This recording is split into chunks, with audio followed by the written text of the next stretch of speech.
beleza? Eu sou o professor Fábio Araújo, professor de Física do QG do Enem. E estou aqui de volta para hoje começar e vamos adentrar o mundo da eletricidade. Exatamente. Hoje começa a nossa primeira aula de eletricidade. Exatamente, o assunto que mais cai no Enem. Na verdade, é o segundo assunto que mais caiu no Enem até hoje. O primeiro assunto, você bem sabe, é termologia, e que nós já vimos toda a termologia. Já falei para você de calor, de temperatura, lembra disso? Te falei sobre dilatação térmica, de calorimetria, estudo dos gases, já falamos de termodinâmica. Isso já é passado. Agora a nossa vida vai ser eletricidade. Muitos choques, choques, choques. Exatamente, legal, né, cara? A eletricidade, para fins didáticos, nós vamos dividir em 3 partes, tá bom? Eu vou começar pela parte inicial, que é a eletrostática, ou seja, eu vou trabalhar com a carga elétrica em repouso, não vou levar em consideração a causa dela, do movimento, nada disso. Eu vou pegar somente a carga em repouso. Depois eu vou pegar essa carga e vou colocar ela em movimento, que seria a eletrodinâmica. Quem vai ver isso é o nosso querido professor Fabrício Alves. É ele que vai ver essa parte de eletrodinâmica. E em seguida, nós vamos ver o efeito desse movimento. O efeito desse movimento seria no eletromagnetismo. Olha que legal. Primeiro a carga em repouso, depois coloca a carga em movimento e depois vê o efeito desse movimento. Regra bacana, né? Bacana, claro que é. Vamos trabalhar então a eletricidade em 3 partes. Vamos começar hoje pela eletrostática. Bora começar só por um históricozinho bem rápido, bem rápido. É um histórico que não cai muito no Enem não, mas é legal você saber. É bacana, claro que é. Dá uma olhadinha no teu slide. A eletricidade, na verdade, ela começou muito antes de Cristo, tá bom? No século IV, no século IV, no século V, no século VI, na verdade, antes de Cristo, bem antes de Cristo. Já se conhecia alguns fenômenos, mas Tales de Mileto fez uma coisa bem bacana, bem interessante, meio que acidental. Ele esfregou o âmbar, tá aqui, ó, o âmbar, essa palavrinha aqui, nada mais é do que uma resina fossilizada. É uma resina exatamente, uma resina de planta, de árvore, tá bom? E dentro dela alguns animaizinhos, não sei se você consegue enxergar no seu vídeo, olha, alguns insetos, algumas folhas, tá vendo? Olha aqui outros insetos, tá? Então, estado de fóssil. Então, ele esfregou acidentalmente o âmbar na pele de gato, na pele de animais. Quando fez isso, ele percebeu que esse âmbar conseguia atrair pequenos pedacinhos de outros objetos mais leves, pedacinho de papel, pedacinho de grama, tá? Então, ele atritou o âmbar na pele de um animal e percebeu que esse âmbar começou a atrair pequenos outros objetos. Vem para mim, olha para mim. Na verdade, isso talvez você já deva ter feito lá na sua casa. Já aconteceu de você pentear o seu cabelo, você pegou a escova, aí você começou a pentear. Penteou o cabelo e percebeu que o pente ou a escova, quando você colocou ali em cima da mesa, ela começou a atrair pequenos pedacinhos de papel, outros fios de cabelo, objetos mais leves perto dela. Já aconteceu? Você nunca reparou? Então tá, bora fazer um experimento agora, bora fazer? Vamos lá, você talvez não tenha um âmbar aí perto de você ou na sua casa. Dificilmente você vai ter. Então, bora fazer assim. Vai lá, vou esperar você pegar uma régua. Pegue uma régua. Isso, já pegou? Legal. Agora você pega um pedacinho de papel e picote esse papel. Pega o papel e corte ele todinho, mas em pedacinhos bem pequenininhos. Já fez? Bacana, então você tem a régua e o papel todo picotadinho, todo cortadinho, não é isso? Legal, bacana. Pega essa régua agora e esfrega, por exemplo, no seu cabelo. Não quer fazer porque não quer assanhar o cabelo, né? Tudo bem. Então, esfregue na sua roupa, na sua calça. Isso, tá sem a calça? Tá só de short? Então tá, esfrega lá na tua cama, pronto, esfrega na cama, no colchão da cama, a régua. Esfrega a régua, esfrega. Já esfregou bastante? Isso, então para de esfregar, vai lá e aproxima, só aproxima, não toca. Aproxima daqueles papeizinhos que estão cortadinhos, faça isso. Isso, já fez? Legal. O que você observou aí? Você percebeu que esses papeizinhos eles foram atraídos para a régua? Percebeu isso? Pois é. Por que isso aconteceu? Porque você eletrizou a régua. Você forneceu carga elétrica para a régua. Antes, a régua ela tinha carga elétrica, mas ela não tinha carga elétrica em excesso. Tudo bem? O número de prótons era igual ao número de elétrons. Aí, professor, tu está misturando tudo. Não, calma. Quero só que você tenha uma ideia do que nós vamos estudar. Depois eu vou detalhar para você. Então, vamos recapitular. A régua ela estava neutra inicialmente. O número de prótons era igual ao número de elétrons. Quando você esfregou essa régua, ou no cabelo, ou na calça, ou no colchão da cama, quando você esfregou essa régua, você tirou esse equilíbrio, você desequilibrou. Ou você colocou mais elétrons, dependendo do material que ela esfregou, ou você retirou elétrons. De uma maneira ou de outra, o número de prótons ficou diferente do número de elétrons. Então, nós dizemos que essa régua está eletrizada. Um corpo está eletrizado quando o número de prótons é diferente do número de elétrons. Ou eu tenho mais elétrons, ou eu tenho menos elétrons. Mas o número de prótons e o número de elétrons são diferentes. Quando isso acontece, o corpo adquire o que a gente chama de carga elétrica. É um negócio interessante, sabe? A carga elétrica não tem uma definição. O que é a carga elétrica? Olha, a carga elétrica é isso. Não, mas nós não conseguimos definir a carga, mas nós conseguimos quantizar. Nós conseguimos dar valor a ela. E sabemos os efeitos que ela causa. Mas a definição é muito mais complicada. Eu posso dizer, uma definição que talvez seja bem simples, para você entender, é que a carga elétrica é a manifestação da eletricidade de um corpo. É uma definição simples, tá bom? Mas é uma definição do uso popular, do uso cotidiano. A carga elétrica é a manifestação da eletricidade. Então, para eu ter eletricidade, eu tenho que ter o quê? Carga elétrica. Você entendeu direitinho? Isso quer dizer que todos os corpos têm carga elétrica. Por que são feitos com átomos? Todos têm carga elétrica. Então, todos têm, de uma maneira ou de outra, a sua eletricidade. Tá legal? A sua eletricidade. Só que, algumas vezes, ocorre um desequilíbrio dessa carga. E aí eu vou ter fenômenos diferentes. Vamos tentar entender isso direitinho? Vamos lá? Dá uma olhadinha para o teu slide. Para você começar a entender isso, vamos entender o átomo. Claro que se você deve lembrar da química, que existem vários modelos atômicos, de Dalton, de Thomson, mas o que me interessa é o modelo de Rutherford. O modelo de Rutherford é o modelo do átomo de Rutherford. Ele vai dizer para a gente como é o átomo. Hoje em dia não se trabalha tanto com o modelo de Rutherford. O modelo mais utilizado hoje em dia é o modelo quântico, mas o modelo de Rutherford ainda é importante. Segundo o modelo de Rutherford, o átomo ele é dividido em duas partes. Uma parte central, pequena, maciça, compacta e coesa, e essa parte central, daqui a pouco eu vou especificar, mas ela é bem aqui, ó, ela é chamada de núcleo, uma parte central chamada de núcleo, e essa parte amarela gigantesca, gigantesca comparada ao núcleo, chamada de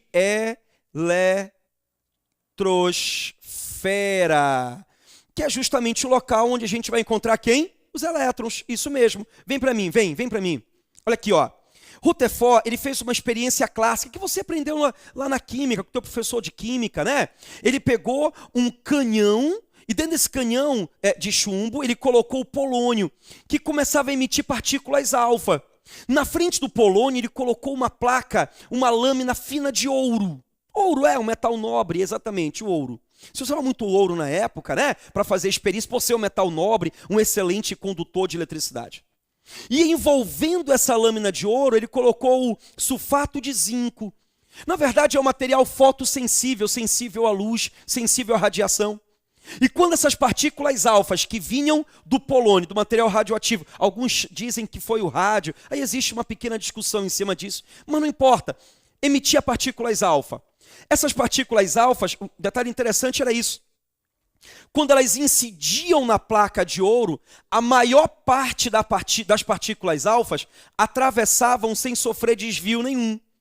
Ora, se as partículas alfas atravessam sem sofrer desvio, isso é porque não há uma barreira na frente delas. Isso quer dizer que o átomo apresenta mais espaços vazios do que preenchidos. Ah, tá, é verdade, professor, faz sentido mesmo. Pois é. Então a maior parte passava. Quer dizer que o átomo ele tem mais partes vazias do que preenchida. Legal, entendeu isso aí, né? Só que uma pequena parte passava também, mas era desviada. Para ser desviada é porque tem alguma barreira. E uma outra parte menor ainda batia e voltava. Peraí, se batia e voltava é porque tem algo duro, tem algo massivo, tem algo que tem massa. Até porque as partículas alfas têm massa, lembra disso? Elas têm massa. Então, para ela bater e voltar, porque ela bateu em algo duro. Mas a quantidade de partículas alfas que voltava era muito menor do que aquelas que atravessavam. Qual é a conclusão que você chega? Que a parte massiva do átomo ela é muito pequena comparada à parte não massiva ou com menos massa. É uma parte gigantesca. E aí o átomo foi dividido então em duas regiões. Uma região com maior concentração de massa e a outra região praticamente desprovida de massa. Essa região onde tem a maior concentração da massa do átomo, foi chamada de núcleo. A região praticamente livre de massa, ou seja, uma região praticamente vazia, gigantesca, foi chamada de eletrosfera. Acompanha para o teu slide de novo. O átomo, então, ele foi dividido em duas regiões bem distintas, tá bom? O núcleo e a eletrosfera. No núcleo é o local onde eu vou encontrar quem? Prótons e nêutrons. A eletrosfera eu vou encontrar quem? Os elétrons. Só um detalhe. Se eu desse um zoom ainda maior nesse átomo, eu veria que tanto próton quanto elétron, tanto próton quanto nêutron, eles são feitos de partículas ainda menores, que são chamados quarks. E hoje nós trabalhamos no modelo quântico, mas não, vem para mim. Eu não vou falar do modelo quântico agora. Eu vou deixar para falar do modelo quântico lá na frente, quando eu for te ensinar sobre física moderna. Faremos uma aula de física moderna. Você vai amar, você vai adorar. Vamos falar aí sobre física quântica, introdução à física quântica. Vou falar da teoria da relatividade, no Enem não cai, mas em outros vestibulares cai. Cara, você vai curtir, a gente vai falar sobre viagem no tempo e tal, negócio de dilatação espaço-temporal. Você vai pirar, você vai gostar demais. Fica ligado com a gente. Por enquanto, não. Bora pegar o modelo clássico, tá bom? De Rutherford. Então, volta para cá. No núcleo, você tem prótons e nêutrons. Tanto os prótons quanto os nêutrons são feitos de partículas ainda menores que eles, que são os quarks. Tem dois tipos, o up e o down, mas não vai me interessar agora, só na física moderna. Já os elétrons, até onde se sabe, até hoje, eles não são feitos de partículas menores. O elétron é feito de elétron mesmo, ele é uma partícula elementar, ele é ele mesmo. Entendeu? Ele não tem partículas menores que ele. Não, ele é formado por ele. Tá legal? Prótons não. Prótons e nêutrons são formados por quarks. Os quarks se juntam, se transformando em prótons e em nêutrons. Os elétrons é sozinho. Bacana? Legal. Para diferenciar o próton do nêutron do elétron, nós convencionamos sinais. Isso é uma convenção.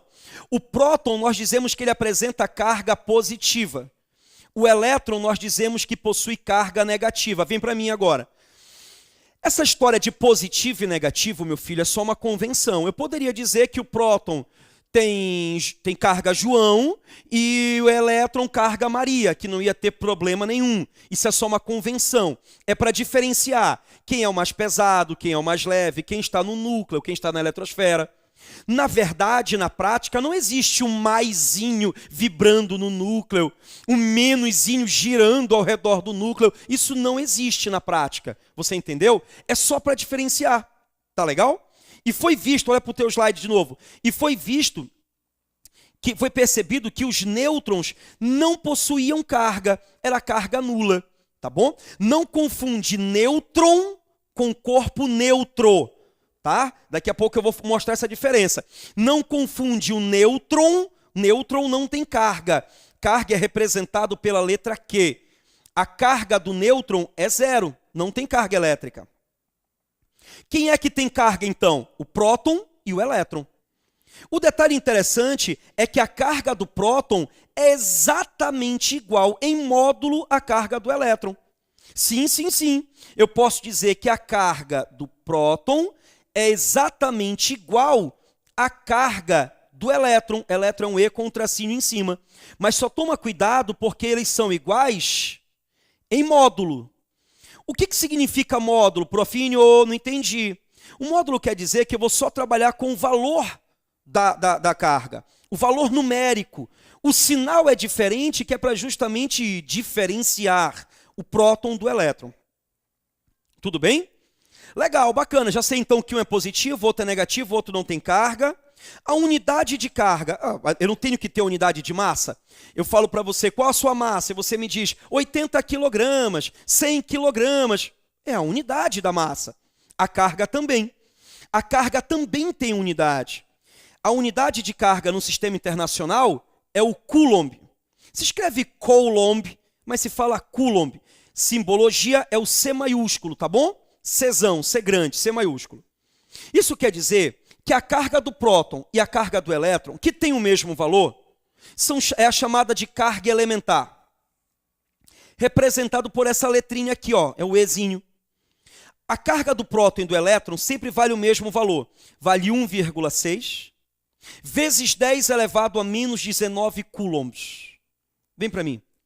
Tu acha que esse valor é grande ou pequeno? Hein? Pois é, né? Não é um valor pequeno. Quem respondeu pequeno aí errou, não é pequeno. Ah, é grande? Não, também não é grande. Sim, professor, é grande ou é pequeno? Não, não é pequeno, não é grande. É extremamente pequeno. Não é pequeno, é extremamente pequeno. Só para te ter uma ideia, olha para cá. Esse valor é isso aqui, ó, 0,1, 2, 3, 4, 5, 6, 7, 8, 9, 10, 11, 12, 13, 14, 15, 16, 17, 18, 6 coulomb. Para você ter uma ideia, o valor da carga de um próton ou do elétron é quase zero, né? É 0,00000, são 18 zeros e no final o número 16.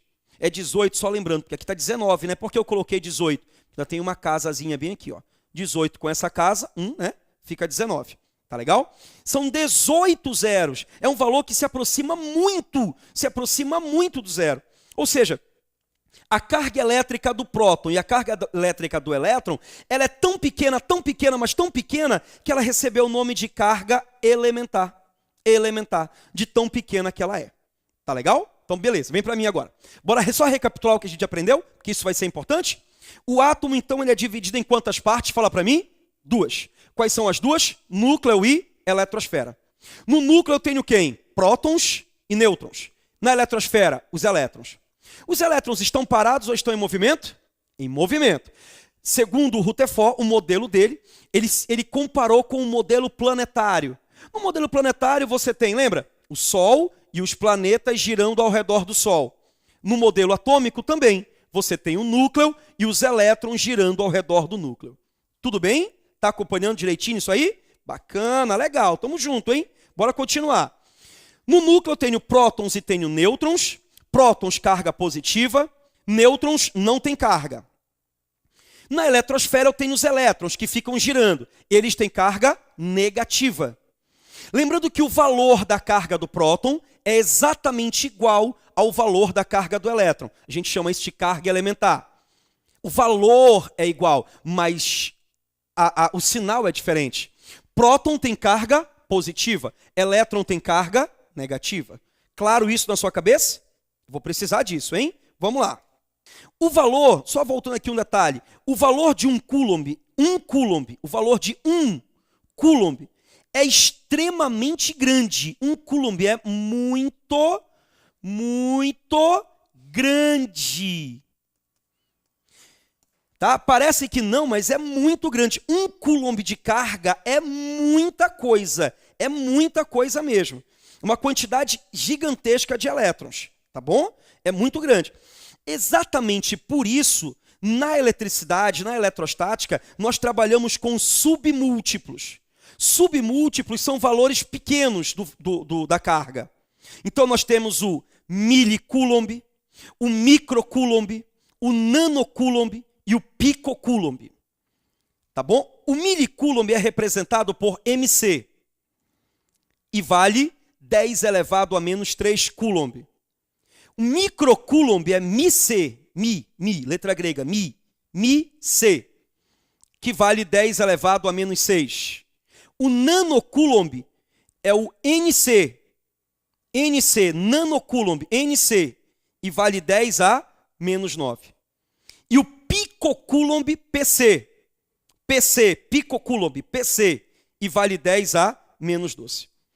Desses quatro, os que mais aparecem é o mili e o micro.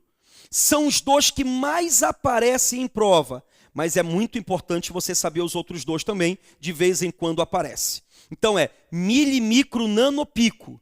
Mili, o micro, o nano e o pico. Coulomb. Tudo bem? Coulomb é a unidade. Os submúltiplos é só o que está aqui na frente. Olha, o mili, o micro, o nano e o pico. Esses são os submúltiplos. O C, que é o coulomb, é a unidade. Então fica milicoulomb, microcoulomb, nanocoulomb, picocoulomb. Milicoulomb, 10 a menos 3. Microcoulomb, 10 a menos 6. Nanocoulomb, 10 a menos 9. Picocoulomb, 10 a menos 12. Não te preocupa, porque eu coloquei isso para você aí no seu material de apoio. Você já deve ter visto aí. Está no seu material de apoio esses submúltiplos. Tudo bem? Vamos lá. É importante dentro da eletricidade você conhecer a ideia de a diferença entre condutores e isolantes. O que são condutores e o que são isolantes? Vem para mim, olha aqui para mim. À primeira vista, o que você poderia pensar? Ah, professor, isso é fácil. Condutor é aquele corpo que conduz, isolante é aquele corpo que isola. Pois é. De fato, o condutor ele conduz, só que o isolante ele não isola. O isolante ele dificulta a passagem de carga elétrica. É interessante que você entenda que o condutor ele se eletriza e o isolante também. O condutor eletriza e o isolante também eletriza. A diferença é que o condutor pega essa eletricidade estática, por exemplo, e distribui, tá? Essa eletricidade estática ela vai ser distribuída pelo corpo, ela vai passar pelo corpo. Já no isolante não, ele se eletriza, mas essa carga elétrica não se distribui, ela fica restrita numa região. Tudo bem? Eu posso dizer então que o condutor, o que o condutor tem que o isolante não tem? O que o condutor tem que o isolante não tem? Elétrons livres. O condutor tem uma coisa que os isolantes não têm. O que é? Elétrons livres. Entendeu? Entendeu, meu filho? Entendeu? A ligação, no caso dos condutores, a ligação com os elétrons ela é um pouco mais fraquinha. É mais fácil para o elétron sair. Você está entendendo como é que é? Colocando de maneira simples, é isso. Já no isolante, não. É uma ligação mais forte, é mais difícil de você movimentar o elétron. Ele tem mais dificuldade para se movimentar. Vem para o teu slide. Os condutores, então, são meio onde as cargas se deslocam com facilidade. Com facilidade. Exemplo, metal, grafite, a água não pura, água mineral, água que você bebe, por exemplo, tá bom? A água que você toma banho, por exemplo, tá legal? Já o isolante, não. O isolante são meios onde a carga não se desloca com facilidade. Cara, quando eu digo que ela não se desloca com facilidade, eu estou dizendo que ela não pode deslocar? Não, ela pode deslocar, mas ela vai ter dificuldade, não vai ser fácil para ela. Exemplo, a borracha, o plástico, o vidro, a porcelana.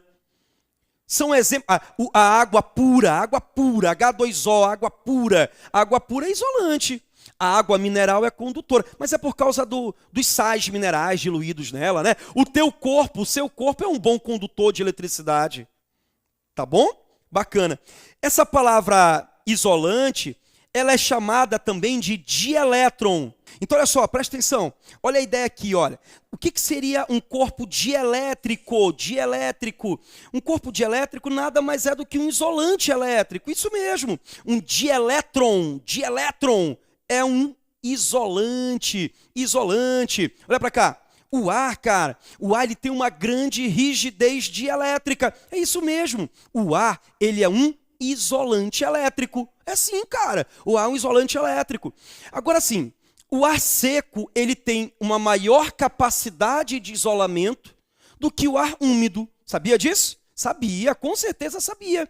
Você já deve ter percebido, a você mulher, por exemplo, que quando você penteia o cabelo e ele está seco, já viu como é que ele fica?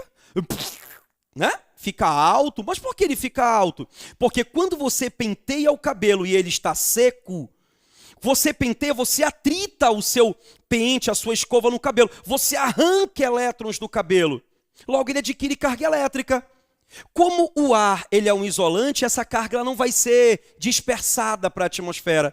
Aí vai causar essa repulsão eletrostática. Agora, quando o cabelo está molhado ou quando ele está úmido, ele fica mais baixo. Claro que tem o peso da água, também influencia. Mas também, grande parte da carga elétrica é escoada para o ar. Eu não estou aqui te dizendo que o ar úmido ele é condutor. Eu não falei isso. Eu só disse que o ar seco ele é ele é mais isolante do que o ar úmido. Você entendeu a diferença? Mas o ar é um isolante elétrico. Tem como fazer o ar, que é um isolante, se tornar um condutor? Tem. Todos podem se tornar condutores. Quando? Quando você rompe o que a gente chama de rigidez dielétrica do meio. Rigidez dielétrica de elétron isolante é a capacidade de isolamento que esse meio oferece. Se você rompe essa capacidade de isolamento, esse isolante se torna um condutor, que é o que acontece com o ar no meio de uma tempestade. Por isso que você vê muitos relâmpagos. Você não vê o raio ele é invisível. Nós vamos estudar o raio no final da eletrostática. Vai ter um momento lá que eu vou falar só sobre raios. O raio ele é invisível. O que é que você vê? Você vê o relâmpago, que é o efeito gerado.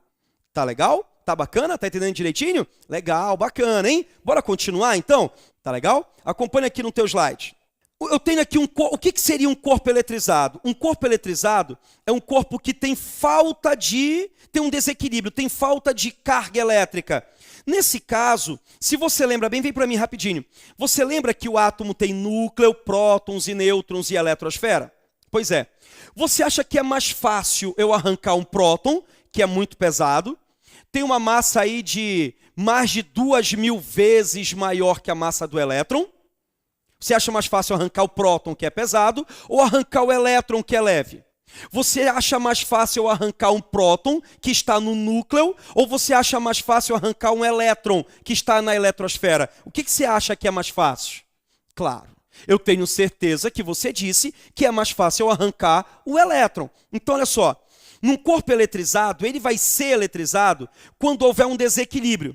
Quando eu ganhar ou quando eu perder elétrons. Se por um acaso o corpo perder elétrons, ele vai ficar carregado negativamente. Se ele perder elétrons, ele vai ficar carregado positivamente. Se ele ganhar elétrons, ele fica carregado negativamente. Então é assim, se ele perde elétrons, ele fica com menos elétrons, logo vai ficar com mais prótons. Lembra que um corpo neutro, o número de prótons é igual ao número de elétrons. Então eu tenho 1, 2, 3, 4, 5 prótons, 1, 2, 3, 4, 5 elétrons. Tá legal? Aqui eu posso dizer que o corpo ele está neutro. Tá bom? O corpo está neutro. Um corpo neutro, presta bem atenção, um corpo neutro, o número de prótons é igual ao número de elétrons. E se por um acaso começar a sair elétrons daqui? Ora, se sair elétrons, eu vou ficar com excesso de quem? De prótons. E aí o corpo fica carregado positivamente. E se por um acaso começar a entrar elétrons aqui? Se entra elétrons, eu fico com excesso de carga negativa. Eu fico com mais cargas negativas do que positiva. Aí o corpo fica negativo. Então, olha lá. Presta atenção. Quantidade de carga elétrica do corpo. Eu tenho um corpo neutro. Tenho um próton, um elétron. Um próton, um elétron, um próton, um elétron, um próton, um elétron, um próton, um elétron. Eu tenho 1, 2, 3, 4, 5 prótons, 1, 2, 3, 4, 5 elétrons. Próton, carga positiva, elétron, carga negativa. Os dois têm o mesmo valor, só muda o sinal. Tudo bem? Tá bacana até aí? E se por um acaso eu começar a perder elétrons, eu perder um elétron, então eu fiquei com excesso de um próton. Se eu perder outro elétron, fiquei com excesso de mais um próton. E assim vai. Na medida que eu vou perdendo elétrons, eu vou ficando com excesso de prótons. No final das contas, eu acabei perdendo quantos elétrons? 3. Eu perdi 3 elétrons, portanto, eu perdi 3 vezes a carga de um elétron. Você entendeu como é que é? A carga elétrica que um corpo adquire é sempre o número inteiro. Esse N, meu filho, minha filha, indivíduo, esse N é sempre o número inteiro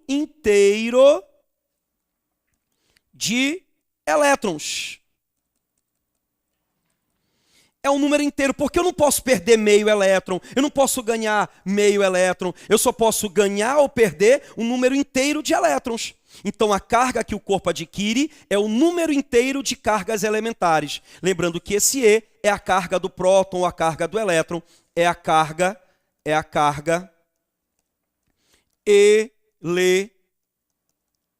elementar. Opa! É a carga elementar.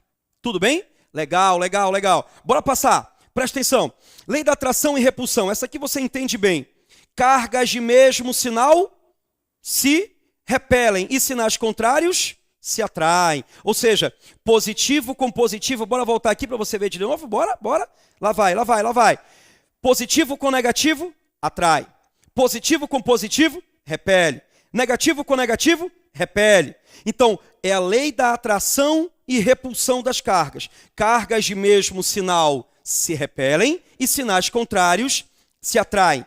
Repete isso. Mesmo sinal se repele e sinais contrários se atraem. Essa é chamada lei de